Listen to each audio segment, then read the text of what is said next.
Hello, on this episode of Northern Air TV we're going to talk about insulation displacement terminal strips. In the service department we get a lot of phone calls from guys that have some confusion as to how these terminals work.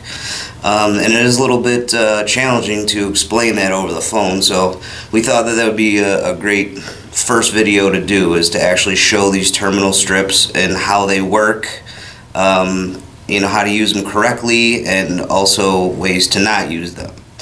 So this portion right here, you're going to see in the majority of Northern Air Systems panels. This is just one small part of the whole panel. And we can show you some examples of the panel, and this being part of the panel. So right here you see a typical layout. You have two sections. You have a positive 24 volt section, and then you have a negative 24 volt section. And we just have some wires installed here, and this is a variety of screwdrivers it can use to use the terminal strip. They have to be a small terminal size screwdriver. Basically what you're going to do is you're going to take your screwdriver that is small enough to fit into this rectangular opening. You're going to install the screwdriver into the opening and make sure it's pushed down all the way. At this point you're going to use the screwdriver as a lever. You're going to push it away from you or towards you, whichever way you're standing in front of the terminal strip. And that would be removing the wire. So if you look at that wire, the insulation is pierced, and the blades inside this terminal, when it slices the insulation, it makes contact to the wire. Okay, so that's the way that these terminals work. They're called insulation displacement, and they're used for they're used in applications where vibration is an issue. It will keep the wire in its terminal without coming loose for a lot longer in mobile applications or high vibration applications. So again, so this would be a clipped fresh wire that you want to install. You would just put it into the round opening. Make sure that it's pushed in all the way. Make sure that that is bottomed out. Then you're going to take your screwdriver, again, pull it back, use it as a lever. It's in there, nice and secure, nice and tight. Again, you can see that the blades in there have pierced the insulation to make a good connection. Now, the most important part of these terminal strips is that you do not strip the wire before you install it into the terminal.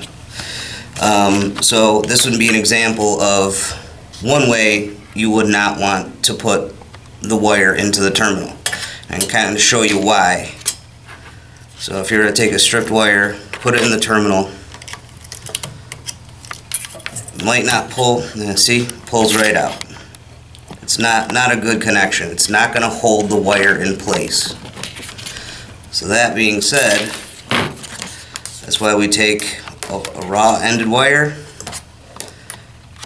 install it into the opening. Oh, that one was closed.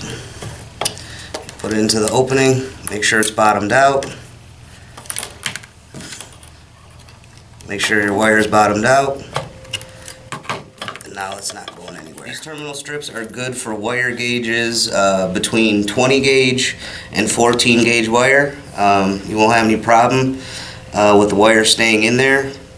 Now again, this is an example of a wire that the wire inside is only 18 gauge, but the insulation is rather thick. This is actually off of a manual reset high pressure switch that we use.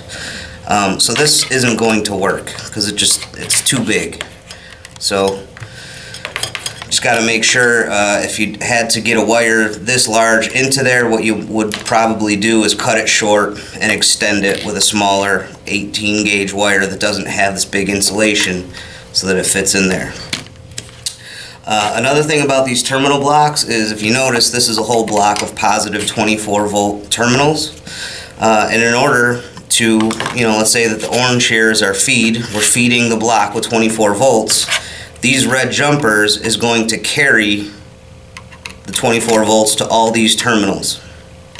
And these red jumpers, they just slide right out like this. Right? Just slide right out. And put them back in place.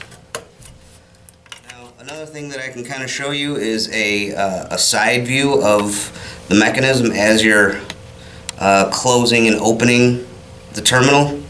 You really won't be able to see much, but you'll be able to see a little bit how it works. So we'll take this jumper out, and this label is free.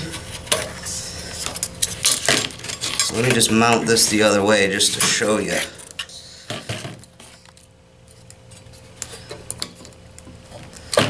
So if we start from nothing, you can kind of see the blade there.